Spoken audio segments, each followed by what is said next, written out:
Okay, next topic है हमारे पास a point charge in front of a conducting sphere. ठीक है, तो इस बार हमारे पास क्या करना है, consider a point charge plus Q placed at a distance D from the centre O of the conducting sphere of radius R such that R is less than D. तो फिगर देखिए आप, आपके पास यहाँ पे एक स्फेयर बनाया हुआ है, इस जगह आपके पास प्लस क्यू चार्ज रखा गया है, ये इसका सेंटर है स्फेयर का। ओके, तो यहाँ पे हमारे पास और ये है कंडक्टिंग स्फेयर है, पर अभी स्फेयर पे क्या कंडीशन लगी है वो बाद में देखेंगे। अब we wish to find the distribution of the induced charge on the sphere by external point charge plus Q and the electric field as varies at various points of space.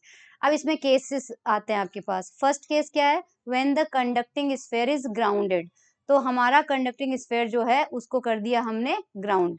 Conducting ground करते ही समझ जाना है कि इसके surface के हर point पे potential की value क्या होगी, जीरो होगी। तो बाउंड्री कंडीशंस क्या हो जाएगी, पहली बाउंड्री कंडीशन रहेगी the electric potential at every point on the surface of sphere is zero, that is phi equal to zero when small R is equal to capital R. Small R जो होगी वो इसके centre से distance होगी, तो हमारे पास वो जब रेडियस की इक्वल हो जाएगी तो हमारा सरफेस पे आ जाएंगे अपन, और वहां पर potential will be zero. Second हमारे पास क्या है, अगेन वो तो होगा ही, when R equal to infinity potential will be zero, क्योंकि इन्फिनिटी पे पोटेंशियल की वैल्यू हमेशा क्या होती है, जीरो होती है। अब हमें सबसे पहले क्या करना है, इस बार हमें कोई आइडिया नहीं है, तो इस बार देखो आप इस डायग्राम को अगर जूम करके देखोगे तो ए पॉइंट पे प्लस क्यू चार्ज दिया हुआ है, हमें मान लेते हैं हम बी पॉइंट पे यानी उसी लाइन पे ओ से जब चार्ज को मिलाते हैं उसी लाइन पे किसी रैंडम पॉइंट बी पे हमने क्यू प्राइम चार्ज इमेजिन कर लिया, और हम मान लेते हैं कि ये क्यू प्राइम जो है वो इमेज चार्ज है। और ये इमेज चार्ज कितना होना चाहिए, और ये स्फीयर के अंदर होना चाहिए या बाहर होना चाहिए, right now we have no idea. अगर इस क्यू प्राइम की जो डिस्टेंस आती है सेंटर से वो कैपिटल आर से ज्यादा आ जाती है तो हम हमारा फिगर वापस ड्रॉ करके इस चार्ज को बाहर प्लेस कर देंगे, और अगर इसकी डिस्टेंस रेडियस से कम आ जाती है तो हम इसे बी पॉइंट पर ही रहने देंगे, यानी कि स्फीयर के अंदर ही रहने देंगे, क्योंकि हमें उससे कोई इशू नहीं है। So let us suppose that the image charge Q prime placed at point B, distance O B is equal to B. तो सेंटर से जो डिस्टेंस है ओ बी वो हमें कितनी दी हुई है, स्मॉल बी। और जो हमारे पास डिस्टेंस है when combined with charge plus Q the leads to zero potential at any point P prime on the surface of the conductor. अब यहाँ पे हमने पी प्राइम पॉइंट लिया है इस जगह, ठीक है, और ये पी प्राइम प्राइम जो है यहाँ पर हमें पोटेंशियल को जीरो करेंगे। तो सबसे पहले फाइव पी प्राइम देखते हैं, ये यहाँ मिसप्रिंट है, यहाँ फाइव पी प्राइम हो जाएगा। तो किस किस चार्ज की वजह से आएगा, स्फेयर को भूल जाओ, क्योंकि स्फेयर को रिप्लेस करके तो हमने क्यू प्राइम रख दिया है। तो सबसे पहले क्यू चार्ज की वजह से कितना पॉइंट होगा, के q upon A P prime, क्योंकि ए पे आपका चार्ज रखा हुआ है प्लस क्यू, और आपको निकालना कहाँ पे है, पी प्राइम पे निकालना है। इसी तरह से हमारे प्लस क्यू प्राइम की जो डिस्टेंस है वो कितनी आएगी, देखो यहाँ पे मैं डायग्राम बना देती हूँ, बेसिकली हमें ओ बीपी प्राइम मैं यहाँ पे बनाती हूँ डायग्राम।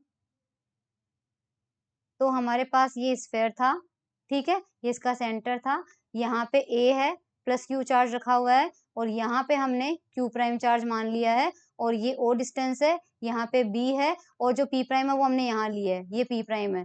तो जाहिर सी बात है पोटेंशियल निकालेंगे प्लस क्यू की वजह से, तो प्लस क्यू की वजह से कितना आ जाएगा, के क्यू अपॉन डिस्टेंस कितनी हो जाएगी, पी प्राइम को इससे मिलाएंगे तो ए पी प्राइम, और क्यू प्राइम की वजह से पोटेंशियल कितना हो जाएगा,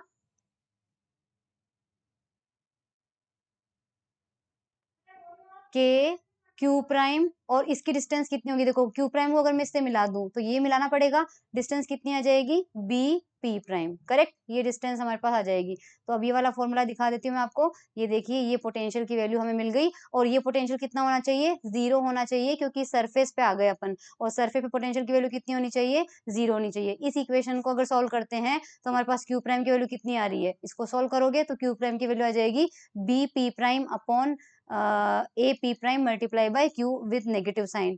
अब हम ट्राइंगल में देखते हैं, हमें बेसिकली बी पी प्राइम की वैल्यू और ए पी प्राइम की वैल्यू हमें निकालना है।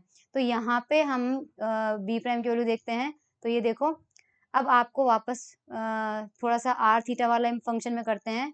ये स्फेयर था, ठीक है, हमारे पास यहाँ पर डिस्टेंस है, ये डिस्टेंस है कैपिटल आर, ठीक है, और ये मान लीजिए एंगल है थीटा, और यहाँ पर आपका था पी प्राइम, और आपने इसको मिलाया यहाँ से, ये अपने था ए, ठीक है। अगर ये डिस्टेंस निकालते हैं तो हमारे पास यहाँ पर देखो एक बार, हमारे पास सेंटर से डी डिस्टेंस है, ये डी डिस्टेंस पे रखा हुआ चार्ज था, करेक्ट, यहाँ पे रखा हुआ था प्लस क्यू। अब इस ट्राइंगल में फॉर्मूला लगाओ, हमारे पास हमें निकालना है ए पी प्राइम, तो वेक्टर ट्राइंगल लॉ से लगाओ, root of are square plus D square, ये आ जाएगा are square plus D square minus 2 RD cos of theta, यही आएगा वेक्टर ट्राइंगल लॉ लगाएंगे तो। ये एक वेक्टर है, ये दूसरा वेक्टर है, और इनका रिजल्टेंट वेक्टर हो जाता है। तो रिजल्टेंट की वैल्यू कैसे निकालते हैं, दिस का square plus this square plus 2AB minus जो भी फॉर्मूला लगता है। तो यहाँ एपी प्राइम देखो कितना आएगा, ये आएगा R, sorry just a minute, A P prime यहाँ पे देख लो, ये ए पी प्राइम जो मैंने अभी भी निकाला है, उसी तरह से अगर यहाँ पे बी पी प्राइम निकालेंगे तो हमारे पास कितना आ जाएगा, बी पी प्राइम के अंदर कौन सा ट्राइंगल बनेगा, सिर्फ उसको देखना, ब्लू लाइन को देखना, एक तो ये जो कि आर दिया हुआ है, एक ये क्योंकि बी आपके पास यहाँ पे है, और एक ये, और ओबी डिस्टेंस हमें कितनी दी हुई थी, ओबी डिस्टेंस हमें दी हुई थी स्मॉल बी, तो ये तो बी हो जाएगा। तो जहां डी आ रहा था पहले, वहां पे कितना आ जाएगा, बी आ जाएगा, एंगल अभी भी वो का वही है, तो आपके पास ये वैल्यू आ जाएगी बी प्राइम की। अब ये दोनों वैल्यूज हम ऊपर रख देंगे यहाँ पे क्यू माइनस क्यू के साथ में, तो ये वैल्यूज हमें मिल जाएगी, क्यू प्राइम की वैल्यू हमारे पास आ चुकी है। ठीक है, अब let us now choose b is equal to r square by d. अगर इफ हम चूज कर रहे हैं, पता नहीं है ये कैसे आया, हिट एंड ट्रायल मेथड से आया, if b is equal to r square by d, तो इक्वेशन 2 हमें क्या मिलती है, तो देखते हैं एक बार, क्यों किया ऐसा अभी पता चल जाएगा। तो यहाँ पे b की जगह आर स्क्वायर बाय डी, यहाँ पे, और यहाँ पे नीचे तो था ही नहीं, ये रख दिया। ठीक है, एलसीएम लेके इसको थोड़ा सा सॉल्व करोगे तो ये वैल्यू आ जाएगी, और आपके पास आ जाएगा माइनस का क्यू आर बाय डी। तो क्यू प्राइम की वैल्यू जो आ रही है वो माइनस का क्यू आर बाय डी आ रही है, कब, अगर हम b की वैल्यू जो है वो आर स्क्वायर बाय डी रखें। लेकिन अगर हम ये दोनों वैल्यूज उस सरफेस पे पोटेंशियल के फॉर्मूले में रखते हैं तो हमें जीरो पोटेंशियल मिल जाएगा। अब ये आपको टास्क दे रही हूँ, क्यू प्राइम की भी ये वैल्यू रख के और बी की ये वैल्यू रख के कहाँ पे रखोगे, इस जगह रखोगे, इसके फॉर्मूले में रखोगे। तो एक बार मैं कोशिश करती हूँ ये चीज, हमारा पोटेंशियल की वैल्यू जो है हमें क्या मिलती है, एक बार मैं करती हूँ, करना क्या है बेसिकली मैं बता देती हूँ आपको। फाई जो था वो k q upon A P prime था, और plus k q prime upon b P prime था। ठीक है, तो यहाँ पे हमारे पास k q upon root of a P prime कितना आया था, r square plus D square plus 2 RD cos theta आया था, प्लस यहाँ पे आ जाएगा के क्यू प्राइम की वैल्यू हम रखते हैं, क्यू प्राइम की वैल्यू हमारे पास कितनी थी, क्यू प्राइम हमारे पास आया है minus q r by d, तो ये आ जाएगा minus q r upon d, और डिस्टेंस में रूट में हमारे पास यहाँ आया था r square plus b square, यहाँ पे माइनस था कि प्लस था देखना पड़ेगा, प्लस का 2 DR कॉस थीटा, एक मिनट, यस दोनों में माइनस ही है, दोनों में माइनस है, तो मुझे थोड़ा सा ध्यान रखना था यहाँ पे कि माइनस साइन है। ठीक है, यहाँ माइनस है, माइनस का 2 RB कॉस थीटा। अब हमने क्यू प्राइम की वैल्यू तो रख ही दी है, तो हम रखेंगे बी की वैल्यू, तो के क्यू अपॉन रूट ऑफ, देखते हैं पोटेंशियल जीरो आता है क्या, क्योंकि पोटेंशियल जीरो आएगा तभी हम ये बात कह पाएंगे कि बाउंड्री कंडीशन फुलफिल हुई है। ये माइनस का है तो मैं माइनस का ले लेती हूँ यहाँ पे, के क्यू, और ये आर बाय डी है, देखो यहाँ पे क्या है आर बाय डी, तो आर को ऊपर रहने देती हूँ, नीचे डी ले आती हूँ। ठीक है, आर बाय डी आ जाएगा रूट ऑफ, अब हमें बी की वैल्यू पुट करनी है, तो आर स्क्वायर प्लस बी कितना आया था हमारे पास, बी हमने कितना माना था, बी हमने माना था आर स्क्वायर बाय डी। ठीक है, ये आर स्क्वायर बाय डी है, यहाँ पे बी हमारे पास कितना है आर स्क्वायर बाय डी, तो मैं रख देती हूँ आर स्क्वायर बाय डी की value, r square by d, तो आर की power 4 upon r square by d था, तो डी स्क्वायर आ जाएगा minus 2R into r square by d cos theta. अब हमें मिलेगा k q upon root of are square plus D square minus 2RD cos theta minus k q r upon, इस d को अंदर लेके जाएंगे तो स्क्वायर हो जाएगा, इस डी को अंदर लेके जाएंगे तो स्क्वायर बन जाएगा, तो हमारे पास हो जाएगा d square r square plus D square से डी स्क्वायर कैंसिल आउट हो जाएगा, यहाँ पे आर की पावर 4 आ जाएगा माइनस यहाँ पे 2 और आर क्यूब अपॉन एक डी स्क्वायर से एक डी कैंसिल आउट होके डी बन जाएगा ऊपर कॉस थीटा। अब इस आर को नीचे लेके आएंगे तो ये रूट के अंदर जाके आर स्क्वायर से डिवाइड हो जाएगा, तो माइनस का के q upon root of,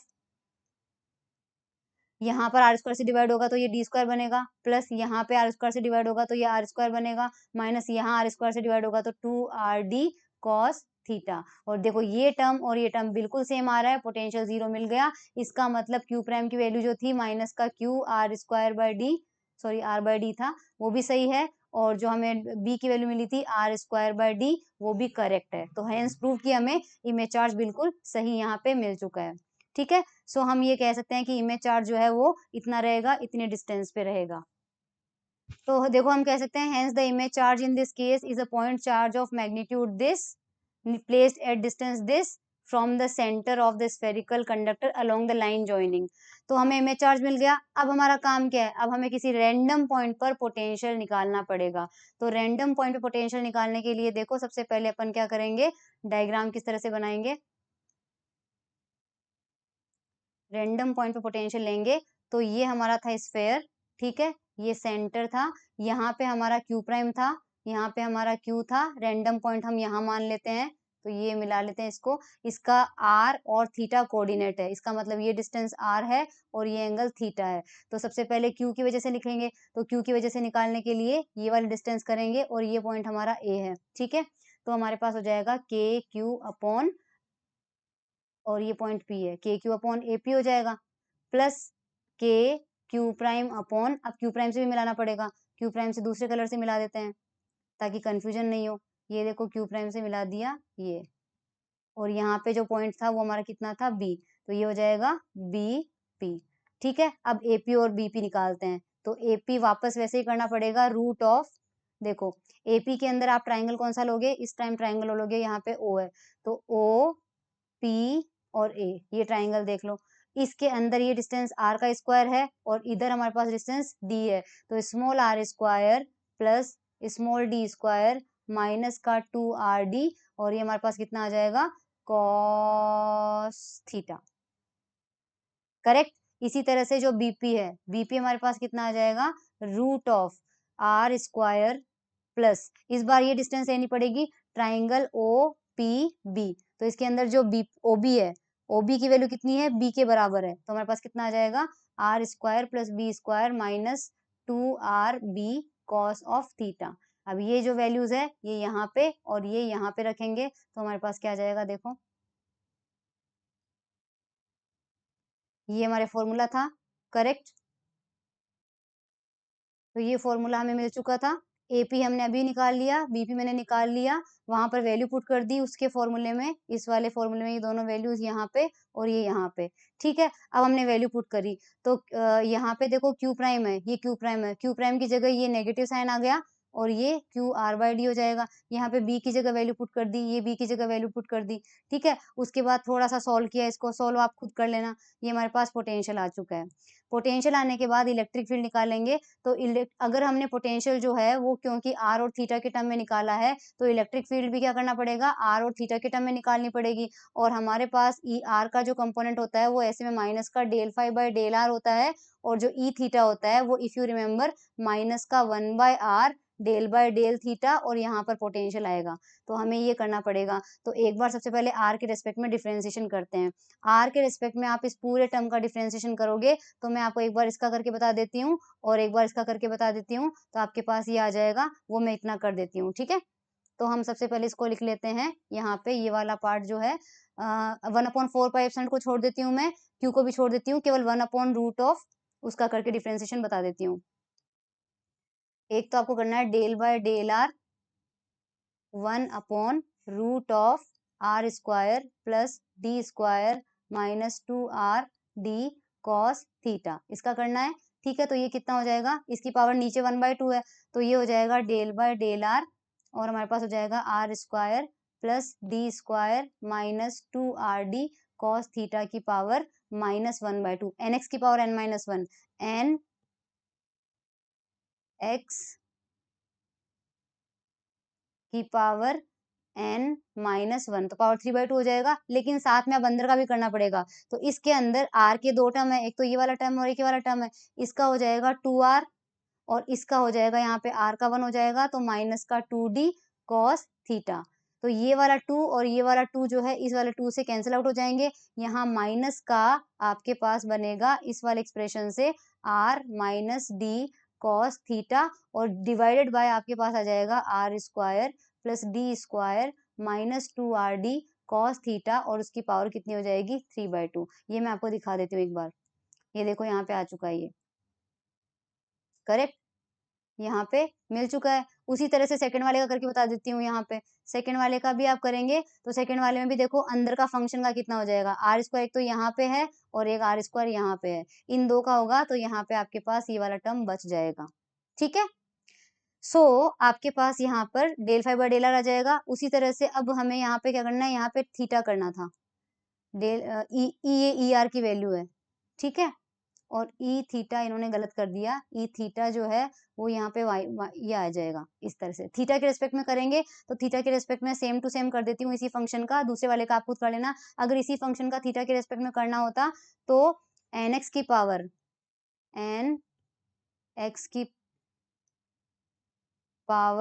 n-1 तो एज इट इज रहता, लेकिन इसके अंदर का थीटा के रिस्पेक्ट में इसका तो होता 0, इसका होता 0 और इसका कितना होता cos थीटा का कितना होता है माइनस का साइन थीटा, और एक ऑलरेडी यहाँ माइनस है तो प्लस का हो जाता, तो 2rd साइन थीटा। तो उसमें हमारे पास 2 से 2 कैंसिल आउट हो जाता और ये बचा था माइनस का rd sine theta upon r square plus D square minus 2rd cos theta और इसकी पावर कितनी आ जाती 3/2 आ जाती।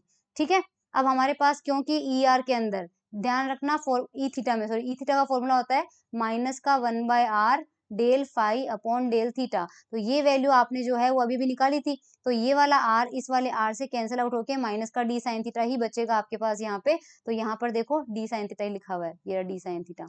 सेकंड वाले पोर्शन का आप एज इट इज जैसे मैंने किया उसी का करना। तो ये हमारे पास पोटेंशियल हो गया, पोटेंशियल होने के बाद हमारे पास इलेक्ट्रिक फील्ड अगर सरफेस पे करनी है तो सरफेस पे लाने के लिए स्मॉल r की जगह केवल कैपिटल R करना है, ई आर वाले कंपोनेंट में भी और ई थीटा वाले कंपोनेंट में भी, जो आप कर देना। तो यहाँ से आप ध्यान से देखो तो ई आर जो है हमारे पास में उसकी वैल्यू तो आ रही है ये, और ई थीटा वैल्यू जो आ रही है वो हमारे पास इतनी आ रही है, 0 आ रहा है, ये 0 आ रहा है। ठीक है, अगर ये 0 आ रहा है तो कोई बात नहीं है, सिंपली हमें ये वाला टर्म मिल जाएगा q/4πε0।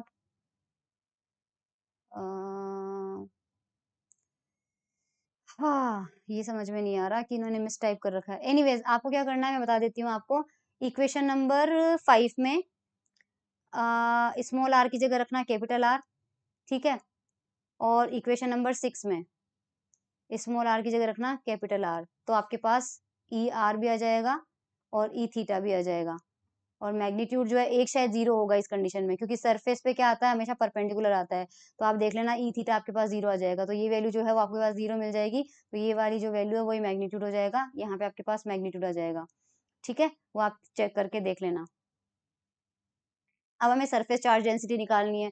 सरफेस चार्ज डेंसिटी में हमें क्या होता है, देखो स्फेयर है, हमें सरफेस में अगर कोई कंडक्टिंग सरफेस होता है तो उसके जो परपेंडिकुलर कंपोनेंट होता है, और परपेंडिकुलर कंपोनेंट कौन सा होगा, ई आर होगा, क्योंकि ई थीटा जो होता है वो टेंजेंशियल कंपोनेंट होता है, ई थीटा टेंजेंशियल होता है, ई आर परपेंडिकुलर होता है। तो जो परपेंडिकुलर वाला कंपोनेंट है उसे हम सिग्मा अपॉन एप्सिलॉन नॉट के बराबर करेंगे, और जो ई आर हमने लिया है वो ई आर कहाँ पे निकालेंगे, small r is equals to capital R। तो जो इक्वेशन 5 के अंदर आपने small r is equals to capital R रखा है उस वाली वैल्यू को सिग्मा अपॉन एप्सिलॉन नॉट के बराबर करेंगे, तो वहां से सिग्मा की वैल्यू आ जाएगी और सॉल्व करेंगे तो आपको इक्वेशन नंबर 9 मिल जाएगा। Force between the sphere and the charge, तो फोर्स वही होगा स्फेयर और पॉइंट चार्ज के बीच में जो कि q प्राइम और q के बीच में है। तो दोनों के बीच की डिस्टेंस कितनी है, अब आप दोनों के बीच की डिस्टेंस देख लीजिए। यहाँ पे दोनों के बीच की डिस्टेंस आएगी कितनी, हमारे पास स्फेयर ये था, ठीक है, सेंटर ये था, यहाँ पे प्लस q था और यहाँ पे हमारा q प्राइम था, ठीक है, और ये था हमारे पास o, और ये डिस्टेंस थी हमारे पास d थी, और ये डिस्टेंस हमारे पास कितनी थी b। तो हमें निकालनी है q और q प्राइम के बीच की डिस्टेंस, तो ये डिस्टेंस हो जाएगी हमारे पास d माइनस b, और हमारे पास बी पता है कितना था, आर स्क्वायर अपॉन डी। तो दोनों के बीच की डिस्टेंस कितनी हो गई, d minus r square upon d. तो फोर्स कितना हो जाएगा, k q prime upon distance का स्क्वायर, आर स्क्वायर बाय डी का स्क्वायर। तो फोर्स की वैल्यू जो है हमारे पास यहाँ पे ये देखो ये आ जाएगी।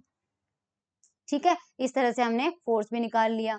ये हमारा केस 1 हो चुका है। सो ग्राउंडेड कंडक्टिंग स्फीयर के लिए आपने इलेक्ट्रिक फील्ड निकाल ली, पोटेंशियल निकाल लिया, सरफेस चार्ज डेंसिटी निकाल ली, फोर्स बिटवीन द, ये सब कुछ जितने भी अपन ने किए हैं। केस 2 जो है वो करेंगे नेक्स्ट लेक्चर में। Thank you.